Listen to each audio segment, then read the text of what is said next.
no. Oh, no. That means it's time for another doomsday prediction from the Biden administration. Apparently, the White House is now warning the U.S. could see 100 million COVID infections and worse. If we don't get ahead of this thing, we're going to have a lot of waning immunity. This virus continues to evolve, and we may see a pretty sizable wave of infections, hospitalizations, and deaths this fall and winter. If we can prepare and if we can act, we can prevent that.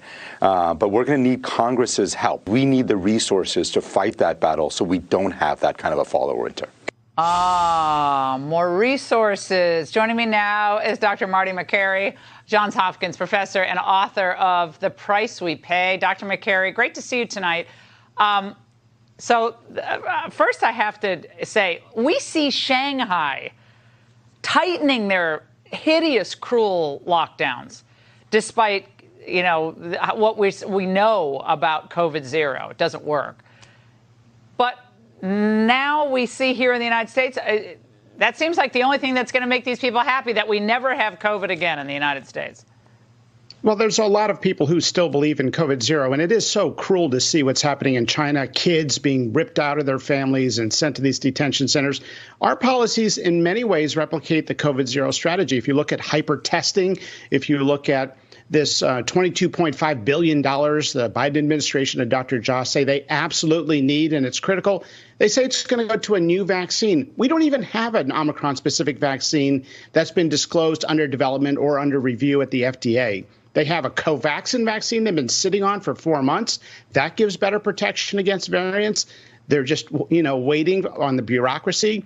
And they say the money's going to go to hyper testing. We don't need to be hyper testing immune people. We're feeding this testing industrial complex of immune people. And the money's also going to go to Paxlovid, which is being overused right now in vaccinated immune people who are low risk. The trial on Paxlovid shows that it saves lives in unvaccinated high-risk people, and yet it's being given out like candy right now to anybody with mild symptoms. Yeah, the Paxlovid, am I saying it right? Like, I have a lot of friends who took it. It was given to them, but they're very low-risk people. They had already had COVID, and they had already been vaccinated, and they had that. There just seems to be no rhyme, no reason to this. And, of course, there are a lot of people who are concerned that this whole thing is being politicized for money, Dr. Makary, because there's no end to the money we have, despite, everything we know about what's going on in our economy.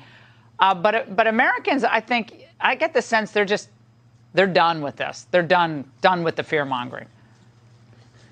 Look, 100 million people are going to get RSV and Coxsackie virus and flu and other common cold viruses 5 to 20 times in their lifetime. But right now, 95 to 98% of the population has immunity. They have some circulating antibodies from natural or vaccinated immunity. That means you've got a 99.99% level of protection against COVID death.